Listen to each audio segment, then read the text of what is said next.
no compromise. உங்க சைடுலயும் எங்க சைடுலயும். It's a GT promise. GT Holidays, South India's #1 travel brand.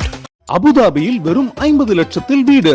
Nano prime properties Abu Dhabi. இந்த முறை குளத்தூர்ல திமுகவுடைய ஸ்ட்ராங் ஹோல்ட்ல ஸ்டாலின் அவர்களுக்கு அப்போசிட்டா ஒருத்தர் போட்டி போடுறாரு, தொழிலதிபர்னு கேள்விப்பட்டேன். இந்த முறை 3 வேட்பாளர்கள், முக்கியமான வேட்பாளர்கள் அப்படின்றாங்க. முதலமைச்சர், அடுத்து அதிமுக, அடுத்து தாவேகாவிலிருந்து ஒருத்தர் நிற்க போறாரு.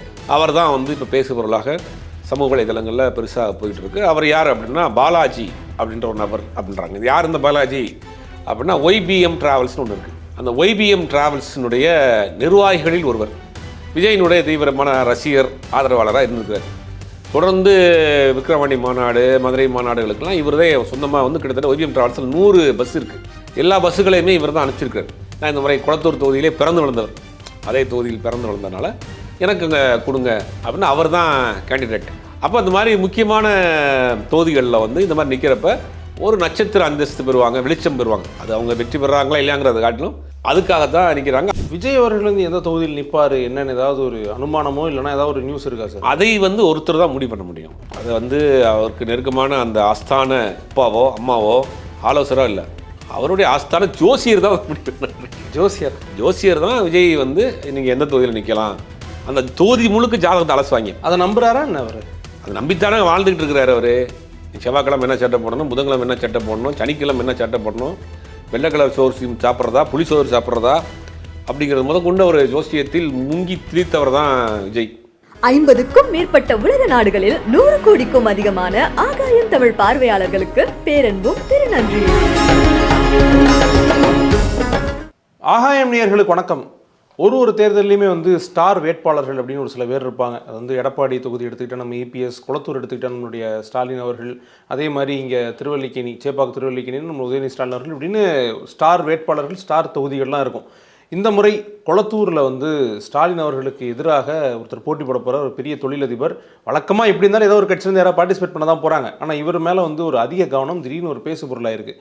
யார் அவர், எதனால் இவர் திடீர்னு பேசப்படுறார், இதை பற்றி தான் நம்ம விரிவாக பேச போகிறோம். நம்ம கூட மூத்த பத்திரிகையாளர் திரு சுபேர் அவர்கள் இருக்காங்க. வணக்கம் சார். வணக்கம். பொதுவாகவே இந்த மாதிரியான போட்டி, இந்த மாதிரியான தொகுதிகளில் போட்டி போடுறவங்களுக்கு ஒரு மனச்சோர்வு இருக்கலாம். எப்படி இருந்தாலும் அவங்க தான் ஜெயிக்க போகிறாங்க, ஆனால் நம்ம போட்டி போடுவோம். திமுக போட்டி போட்டுப்பாங்க.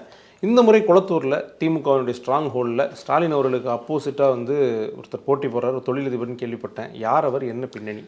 அதாவது தமிழ்நாட்டினுடைய முதலமைச்சர் ஸ்டாலின் அவர்கள் ரொம்ப நாளாக 1000 விளக்கு தொகுதியெல்லாம் போட்டி போட்டுட்டு இருந்தார். அவருடைய தொகுதி 1000 விளக்கு தொகுதி, அவருடைய பிறந்து வளர்ந்த தொகுதி, அங்கே தான் போட்டி போட்டுட்டு இருந்தார். 2011 குளத்தூர் தொகுதி உருவாக்கப்படுது. தொகுதி மறுசீரமைப்பில் குளத்தூர் தொகுதி உருவாக்கப்பட்டு பிரசவாகத்திலிருந்து பிரிக்கப்பட்டு குளத்தூர் தொகுதி உருவாக்கப்படுது.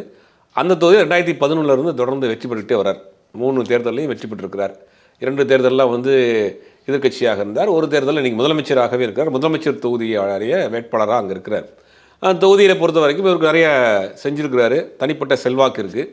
எதிர்க்கட்சியாக இருக்கப்போ பண்ணியிருக்காரு. இப்போ ஆளுங்கட்சியாக ஆனது பிறகு, முதலமைச்சர் ஆனதுக்கு பிறகு வாரம் ஒரு முறை அந்த தொகுதிக்குள்ளே போயிடுறார். போய் அந்த தொகுதியை தன் பக்கம் வச்சுருப்பார். இந்த விஐபி தொகுதி இருக்குது இல்லையா, அமைச்சர்களுடைய தொகுதி, இந்த மாதிரி முதலமைச்சருடைய தொகுதியெல்லாம் தனிப்பட்ட கவனம் இருக்கும். இப்போ ஜெயலலிதா அவர்கள் ஆண்டிப்பட்டில் இருக்கிறப்ப தான் அங்கே நிறையா திட்டங்களை கொண்டு வந்தாங்க. மருத்துவக் கல்லூரி கொண்டு வந்தாங்க, நிறைய கிராமங்களுக்கு நிறைய விஷயங்கள் பண்ணாங்க. திருச்சி ஸ்ரீரங்கத்தில் இருக்கிறப்ப சில அந்த ஸ்ரீரங்கத்து கோயிலுக்கு வரக்கூடியவங்க தங்கறதுக்கான அந்த தங்கும் விடுதலாம் பெருசாக பண்ணாங்க. சென்னை டு ஸ்ரீரங்கத்துக்கு சிறப்பு பேருந்துகள்லாம் கூட விட்டாங்க.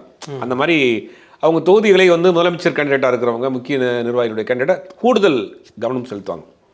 அப்படி தான் 2011 தொடர்ந்து 3 முறை வெற்றி பெற்றிருக்கிறார். தமிழ்நாட்டினுடைய முதலமைச்சராக இருக்கிறார்.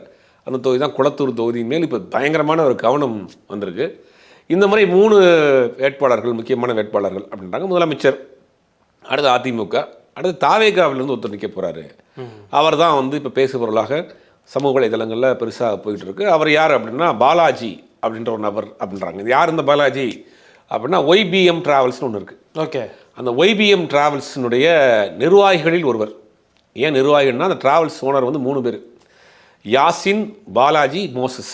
ஒய்பிஎம் அதுதான் அர்த்தம். இதுவே ஒரு மத நல்லிணக்கமான நிறுவனம். அதில் அந்த மோசஸ்ங்கிறவர் லெஃப்ட் ஆயிட்டார். இப்போ பிரேம்ங்கிறவர் ஒருத்தர் உள்ளே சேர்ந்துருக்கார். ஒய்பிஎம் பிஎல் இப்போ பேரை மாற்றிருக்காங்கன்னு நினைக்கிறேன். இப்போ இந்த 3 பேர், அதில் பாலாஜின்றவர் தான் இந்த இப்போ குளத்தூர் தொகுதியில் கேண்டிடேட்டாக நிற்க போகிறாரு. முதலமைச்சர் எதிர்த்து தாவேகா சார்பில் நிற்க போகிறாருங்கிற ஒரு செய்தி போயிட்டுருக்கு. நம்ம விசாரிக்கிறப்ப அவரை பொறுத்த வரைக்கும் விஜயினுடைய தீவிரமான ரசிகர், ஆதரவாளராக இருந்திருக்கிறார். தொடர்ந்து விக்ரவாண்டி மாநாடு, மதுரை மாநாடுகளுக்கெல்லாம் இவர்தே சொந்தமாக வந்து கிட்டத்தட்ட OVM டிராவல்ஸில் 100 பஸ் இருக்குது. எல்லா பஸ்ஸுகளையுமே இவர் தான் அனுப்பிச்சிருக்காரு. தொடர்ந்து பேக்கப்பாக இருந்து பஸ்ஸுகள் அனுப்புறது, டீசல் மட்டும் போட்டால் போதும், பஸ் எடுத்துகிட்டு போங்க, நிர்வாகிகளை கூட்டு போங்க வரணும்னு ஒரு இந்த எதிர்பார்ப்பும் இல்லாமல் தாவேக்காவுக்கு சப்போர்ட்டாக பேக் போனால் இருந்திருக்கிறாரு. இப்போ கரூர் சம்பவத்திற்கு பிறகு அவர் மீது விஜயின் பார்வை தனியாக விழுந்திருக்குன்றாங்க. என்னென்னா, கரூரில் அந்த பாதிக்கப்பட்ட 41 குடும்பத்தை கரூரில் வந்து சென்னைக்கு அழைத்து வரக்கூடிய அந்த வேலையை வந்து இவர்கிட்ட தான் ஒப்படைச்சிருக்காங்க. ஓகே. இவருடைய OVM டிராவல்ஸில் தான் அவங்களை கூட்டு வந்தாங்க, பார்த்துருப்போம். அதுக்கு இவர் என்ன பண்ணியிருக்காருன்னா, ரொம்ப சிறப்பான ஏற்பாடுகள்லாம், ரிட்டையர்டு போலீஸ் ஆஃபீஸர்ஸ்லாம் ஒரு வண்டிக்கு 2 பேரை பாதுகாப்புக்கு போட்டு ஒரே ரூட்டில் எல்லாரையும் கொண்டு வராமல் வேறு பகுதிகளெல்லாம் கூட்டு வந்து எல்லாரையும் கொண்டு வந்து அந்த ரிசார்ட்டில் தங்க வச்சு திருப்பி கொண்டு போய் எல்லாத்தையும் சேஃபாக சேர்த்ததில் ரொம்ப ஒரு வேலையை பண்ணியிருக்காரு போல். அது விஜய்க்கு நமக்கு வந்து ஒரு சப்போர்ட்டாக இருக்கார் இந்த நேரத்தில். அப்படிங்கிறப்ப அவரே வந்து எனக்கு வந்து, நான் இந்த முறை குளத்தூர் தொகுதியிலே பிறந்து விழுந்தவர், அதே தொகுதியில் பிறந்து விழுந்ததுனால எனக்கு அங்கே கொடுங்க அப்படின்னு அவர் தான் கேண்டிடேட் அப்படிங்கிற ஒரு செய்தி பரவலாக போயிட்டுருக்கு.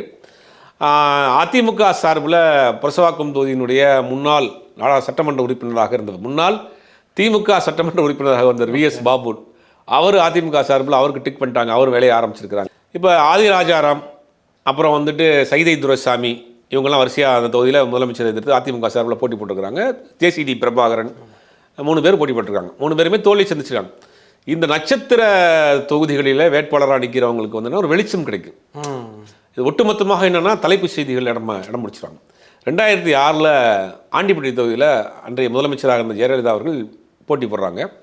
அவரை எதிர்த்து கலைஞர் வந்து சீமான் அப்படிங்கிற ஒருத்தர் நிப்பாட்டுறார். இந்த டுட்டோரியல் கல்லூரியெல்லாம் வச்சுருப்பார், சீமான் டுட்டோரியல் கல்லூரியெல்லாம். இந்த சீமானில் அவர், அந்த சீமான் அவரை வந்து கலைஞர் வந்து அவரை வேட்பாளராக போடுறார். அப்போ கலைஞர் சொன்னது, சீமாட்டியை எதிர்த்து நான் ஒரு சீமானை நிப்பாட்டிருக்கேன் அப்படின்னு. ஆனால் இப்போ பார்த்தீங்கன்னா ஒட்டுமொத்தமாக தலைப்பு செய்தி அவர் தான், ஜெயலலிதாவை எதிர்த்து நிற்கிறாருங்க ஒரு பெரிய தலைப்பு ஃப்ளாஷ் நியூஸ் போது, பத்திரிகைகளில் முதல் பக்க விளம்பரம், யார் இவர் அப்படிங்கிற மாதிரி. அப்போ அந்த மாதிரி முக்கியமான தொகுதிகளில் வந்து இந்த மாதிரி நிற்கிறப்ப ஒரு நட்சத்திர அந்தஸ்து பெறுவாங்க, வெளிச்சம் பெறுவாங்க. அது அவங்க வெற்றி பெறாங்களா இல்லையாங்கிறத காட்டிலும் ஒரு அங்கீகாரம் கிடைக்கும். அதுக்காகத்தான் நிற்கிறாங்க. அதில் இந்த பாலாஜி அவர் வந்து ரொம்ப முனைப்பாக ஆர்வம் காட்டுறாரு, அந்த தொகுதியில் நிற்கணுங்கிற அப்படிங்கிற மாதிரி சொல்கிறாங்க. இப்போ அவரை சார்ந்து 3 வேட்பாளர் அங்கே களத்தில் இருக்கிறாங்க. எப்படியா இருந்தாலும் முதலமைச்சர் தொகுதிங்கிறது தனிப்பட்ட அவங்க ஒரு செல்வாக்காக இருக்குது. உதாரணத்துக்கு சொல்லணும்னா 1996 வந்து ஜெயலலிதா வந்து 2 தொகுதியில் நிற்கிறாங்க. பர்கூர் காங்கேயம் 2 தொகுதியில் நிற்கிறாங்க. அதில் 2 தொகுதியிலையும் தோற்று போயிறாங்க. அதில் வந்து பர்கூரில் வந்து சுகவனம் அப்படின்னு ஒரு 24 வயது பையனை நிப்பாட்டுறாரு. அவர் வந்து ஒரு மெடிக்கல் ஷாப்பில் வேலை பார்த்துட்டு இருந்தவர். அவரை வந்து நிப்பாட்டுறாரு. அவர் ஜெயிச்சிடுறார், ஜெயலலிதாவை ஜெயிச்சிடுறார். ஜெயிச்ச பண்ண பிறகு அறிவாலயத்துக்கு வர்றார். அவரை பார்த்தீங்கன்னா ஒல்லியாக அந்த பிரச்சாரம் பண்ண அந்த ஜீப் இருக்கு இல்லையா, அந்த ஜீப்லேயே வர்றாரு. கலைஞர் அவரை பார்த்து சொன்னது, யானையின் காதில் பூர்ந்த சிறு எறும்பே அப்படின்னாரு. இது மாதிரியான ஒரு மேஜிக் எப்படியாவது நடக்கும். அதே மாதிரி காமராஜர் எடுத்து சீனிவாசன் ஒரு கல்லூரி மாணவர் நிப்பாட்டினாங்க. இந்த மாதிரியான நட்சத்திர தொகுதிகளில் யாரும் நிப்பாட்டுவாங்க. கலைஞரை எதிர்த்து ஒருத்தர் சேப்பாக்கத்தில் நின்னார். அவர் இப்போ திருப்பி துறைமுகம் காஜானவர் திரும்பி திமுகவுக்கே வந்துட்டார், திமுகவிலே இருக்கிறாரு. அதே மாதிரி குளத்தூரில் தேமுதிகவில் ஒருத்தர் நின்னார், அவர் இப்போ திமுகவிலே வந்துட்டார்னு வச்சுக்கலாம். இந்த மாதிரியான மாற்றம் நடக்கும். அன்னைக்கு அவங்க ஒரு வெளிச்சம் பெறுவாங்க. அது வந்து இந்த முறை வந்து பாலாஜி அந்த வெளிச்சத்தை தான் பக்கம் திருப்பிக் கொள்வதற்கான எல்லா வேலையும் செய்கிறாரு. விஜயும் ஆல்மோஸ்ட் அவரை டிக் பண்ணிட்டாரு. ஏன்னா அவர் நமக்கு இக்கட்டான நிலைமையில் கை கொடுத்தவர் அப்படிங்கிற மாதிரி சொல்கிறாங்க. இந்த வெளிச்சம் பெறுறது ஒரு பக்கம் சார், ஒரு நல்ல விளம்பரம் இருந்தால் எல்லா அரசியல்வாதிக்குமே இது பாசிட்டிவ் தான். ஆனால் அதை தாண்டி வெற்றி வாய்ப்புன்னு ஒன்று இருக்குல்ல சார், ரொம்ப முக்கியமான ஒரு குரூஷியலான கட்டம். தாவேக்காவுக்கு முதல் தேர்தலை சந்திக்கிறாங்க. இது ரொம்ப ஆப்வியஸான ரிசல்ட் இருக்கிற ஒரு இடத்துல அவர் நிற்கிறது அவருக்கு எப்படி ஒரு வெற்றியை கொடுக்கும்? இல்லை, வெற்றி தோல்வி அவங்களுக்கு தெரிஞ்சிடும். ஒரு முதலமைச்சர் தொகுதியாக இருக்கிற போது முதலமைச்சர் எவ்வளோ வேலை இறங்கி பார்ப்பாரு. கட்சி நிர்வாகிகள், தமிழ்நாட்டில் இருக்கிற கட்சி நிர்வாகிகள் பூரா வந்து வேலை செய்யும். அப்படிங்கும்போது அது வந்து வெற்றி வாய்ப்பு எப்படிங்கிறது நமக்கு தெரியாது. அவங்களுக்கு நமக்கு கண்டிப்பாக இது நமக்கு வேறு மாதிரி ரிசல்ட் தான். இருந்தாலும் இந்த தொகுதி சம்மந்தமான ஒட்டுமொத்த மீடியாக்களும் அங்கே தான் இருக்கும். முதலமைச்சர் தொகுதிங்கும் போது வர இது நார்த் இந்தியா மீடியாக்களும் சரி, இந்த தமிழ்நாடு மீடியாக்களும் சரி, அதை கவர் பண்ணுறப்ப இவருடைய வெளிச்சம் அங்கே போகும்ல, யார் இவர் அப்படிங்கிற போது இவருக்கு ஒரு கூடுதலான வெளிச்சம் கிடைக்கும். அவ்வளோதான். அவங்களுக்கு வெற்றி தோல்விங்கிறது அவங்க மன ரீதியாக தயாராகிடுவாங்க. ஓகே, தயாராகிட்டு தான் நிற்பாங்க. ஆனால் வந்து ஒரு வெளிச்சம் கிடைக்கும்ல, அது ஒரு அந்த அந்த வெளிச்சத்துக்காக தான் நீங்கள் பார்க்குறாங்க. விஜய் அடிக்கடி சொல்லுவார் மேடையில் பேசும்போது என்ன அப்படின்னா, நமக்கும் திமுகவுக்கும் தான் நேரடி போட்டி அப்படின்றது அவர் ஆரம்பத்துலேருந்தே முன் வச்சுட்டு இருக்கக்கூடிய ஒரு விஷயமா இருக்குது. இப்போ நம்ம பேசும்போது சார் முதலமைச்சரை பற்றி பேசுகிறோம், தாவேகா வேட்பாளரை பற்றி பேசுகிறோம். இந்த போட்டியிலே வந்து அதிமுகவோட வேட்பாளர் இந்த கான்வர்சேஷனில் வரமாட்டாங்களே. இல்லைங்க, அப்படி நம்ம இன்றைக்கி வந்து ஒரு புதிய கட்சி முதலமைச்சரை எதிர்த்து ஒரு இளைஞர் ஒருத்தர் நிப்பாட்டுறாங்க, அவர் ஒரு பெரிய தொழிலதிபராக இருக்கிறாரு அப்படிங்கிறதுனால தான் அந்த பேச்சு போடுதே ஒழிய, அந்த பகுதியிலே சேர்ந்த ஆல்ரெடி இந்த விஎஸ் பாபுங்கிற ஒரு அதிமுக சார் நிற்க போகிறாரு. இன்றைக்கி அதிமுகவை அவ்வளோ அண்டர் எஸ்டிமேட் பண்ண வேண்டிய அவசியமே இல்லை. 2024 நாடாளுமன்ற தேர்தலில் 22% வாங்கியிருக்காங்க. இன்னும் ஓட் பேங்கை ப்ரூஃப் பண்ண கட்சி. இவங்க புதுசாக ஒரு நிற்கிறாங்க. இவங்க எவ்வளோ வாங்க போகிறாங்கிறது இன்றைக்கி வரைக்கும் கை மூடி தான் இருக்குது. கையை விரித்து பார்த்தா தான் தெரியும் கைக்குள்ளே என்ன இருக்குது, வெறுங்கையா இல்லை வந்து உள்ளுக்குள்ளே ஏதாவது இருக்காங்கிறது. இப்போ வரைக்கும் அது ஒரு மூடு மந்திரமாக, ஒரு நீர்க்குமிழியை போல், ஒரு என்ன சொல்கிறது, ஒரு விண்மினி பூச்சியில் போல் மின்னிட்டு இருக்குது. அது வந்து தேர்தல் முடிவுக்கு பிறகு தான் தெரியும். இப்போ மீடியாக்களில் தொடர்ந்து அடிபடுறதுனால அந்த பேச்சு வெளியில் வருது. விஜய் அவர்கள் வந்து எந்த தொகுதியில் நிற்பார் என்னன்னு ஏதாவது ஒரு அனுமானமோ இல்லைனா ஏதாவது ஒரு நியூஸ் இருக்கா சார்? அதை வந்து ஒருத்தர் தான் முடிவு பண்ண முடியும். அதை வந்து அவருக்கு நெருக்கமான அந்த ஆஸ்தான அப்பாவோ அம்மாவோ ஆலோசரோ இல்லை, அவருடைய ஆஸ்தான ஜோசியர் தான் முடிவு பண்ண. ஜோசியர் தான் விஜய் வந்து நீங்கள் எந்த தொகுதியில் நிற்கலாம், அந்த தொகுதி முழுக்க ஜாதகத்தை அலசுவாங்க. அதை நம்புறாரா என்ன அவர்? அதை நம்பித்தானே வாழ்ந்துக்கிட்டு இருக்கிறாரு அவர். செவ்வாய்க்கிழமை என்ன சட்டை போடணும், புதன்கிழமை என்ன சட்டை போடணும், சனிக்கிழமை என்ன சட்டை போடணும், வெள்ளை கலர் சோறு சாப்பிட்றதா புளி சோறு சாப்பிட்றதா அப்படிங்கிறது முதற்கொண்டு அவர் ஜோசியத்தில் முங்கி திரித்தவர் தான் விஜய். அது எனக்கு பெர்சனலாகவே தெரியும் அவர் எந்தெந்த ஜோசியை காட்ட போகிறாருங்கிறது. அதனால் என்ன சொல்கிறேன்னா, அவர் ஜோசியத்தின் மீது மிகப்பெரிய ஒரு நாட்டம் நம்பிக்கை உள்ளது. அது அவருடைய விருப்பம். அது ஒருத்தவங்க கடவுள் நம்பிக்கை இருக்கும், ஒருத்தர் ஜோசிய நம்பிக்கை இருக்கும், ஒரு தனிப்பட்ட நம்பிக்கை இருக்கும். அவருடைய விருப்பம். என் ஜோசியம் பாருங்கள், ஜோசியம் பார்க்காம போங்க, அது நமக்கு தேவையில்லை. ஆனால் எல்லாத்தையுமே ஜோசியக்காரர் தான் தீர்மானிக்கிறார். அப்போ அவர் நிற்கிறப்ப வந்து பார்த்தீங்கன்னா முதல் மாநாடு நடந்திருப்ப விக்கிரவாண்டியில் இருக்கக்கூடிய வி சாலையில் தான் நாங்கள் நடத்துவோம்னார். அந்த விங்கிறது வெற்றியம். சரி, நம்ம சொல்லுவோம் நீங்கள் விங்கிற தொழில் தமிழ்நாட்டை நின்று ஜெயிச்சிட முடியுமா எந்த கூட்டணியும் இல்லாமல்? அது பார்ப்போம், தேர்தல் முடிஞ்ச பிறகு தெரியும். ஜோசியக்காரர் போட்டு கொடுத்தது அந்த தொகுதிக்கு ஜோசியம் பார்ப்பாங்க. இந்த தொகுதி மேற்கு நோக்கி இருக்குது, இந்த தொகுதி வடக்கு நோக்கி இருக்குது, தொகுதிக்கே ஜோசியம் பார்த்து ஒரு ஜோசியை எடுத்து சொல்லுவாங்க. இந்த தொகுதியில் இருந்தீங்கன்னா உங்களுடைய வெளிச்சம் வந்து சுக்கிரன் உங்களை நேரடியாக பாடுவான், சந்திரன் ஒன்று சைடில் வருவான் அப்படிங்கிற மாதிரி இவங்க ஏதாவது ஒன்று சொல்லுவாங்க. அதை வச்சு தான் அவர் நிற்பார். அதனால் வந்து எனக்கு தெரிஞ்சு ஏதாவது வி அப்படிங்கிற தொகுதியில் விக்கிரவாண்டியா, விழுப்புரமா, விருதாச்சலமா அப்படிங்கிறது ஜோசியக்காரர் தான் முடிவு பண்ணுவார். விருதாச்சலம்ன்றீங்க, தேமுதிக கோச்சிக்க மாட்டாங்களா? இன்னைக்கு யார் தமிழ்நாட்டில் யாரும் நிற்கலாம், எங்கே வேண்டாலும் ஜெயிக்க போகிறது அவங்களுடைய ஸ்ட்ராங் ஹோல்டு அதுவும் போயிடுமே. இல்லை, அவங்க ஸ்ட்ராங் ஹோல்டாக இருந்தாலும் விஜயகாந்துக்கு பிறகு அந்த தொகுதி போயிடுச்சு, கைமீறி போயிடுச்சு.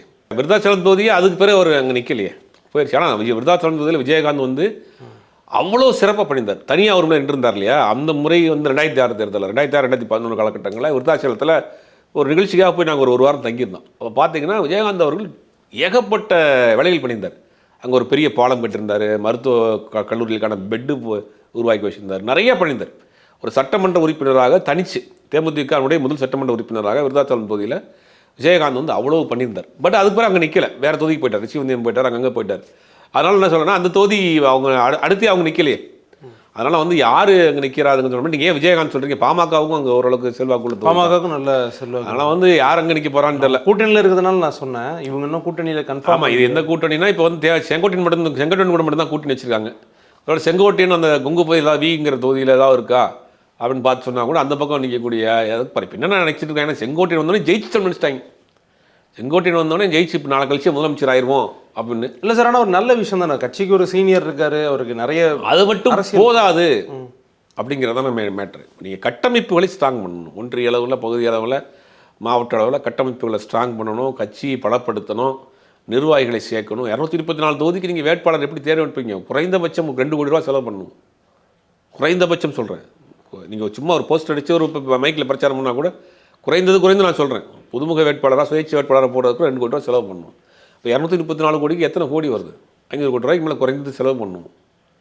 இவ்வளோ இருக்குல்ல, வேட்பாளர் தேர்ந்தெடுக்கிறது, அந்த வேட்பாளரை தேர்ந்தெடுக்கிறதுல பல சூட்சமங்கள் இருக்குது. அந்த பகுதியை சார்ந்தவராக இருக்கணும், செல்வாக்குள்ளவராக இருக்கணும், கெட்ட பேர் இருக்கக்கூடாது, சமூகமாக இருக்கணும், பணம் வச்சுருக்கணும், இத்தனை கேட்டகரி இருக்குது. இதெல்லாம் பார்த்து இதெல்லாம் யார் பார்ப்பான்ட்டு எனக்கு முதல்ல புரியல. பார்ப்போம், பொறுத்திருந்து பார்ப்போம். சார், இந்த ஜோசியம் ஜாதகத்தை பற்றி பேசும்போது இதையும் சேர்த்து கேட்டுடுறேன். கடந்த தேர்தலுக்கு வந்து மூத்த அரசியல்வாதிகள் பலர் திரு மு க ஸ்டாலின் அவர்களுக்கு ஜோசியம் பார்த்தாங்க, ஆர்வலெல்லாம் சொன்னாங்க. அது கடைசியில் எப்படி போய் முடிஞ்சுன்னு தெரியும். இப்போ அரசியல் சூழலில் இந்த ஜோசியம் பார்க்குறது வந்து பயங்கர ட்ரெண்டில் இருக்கும்.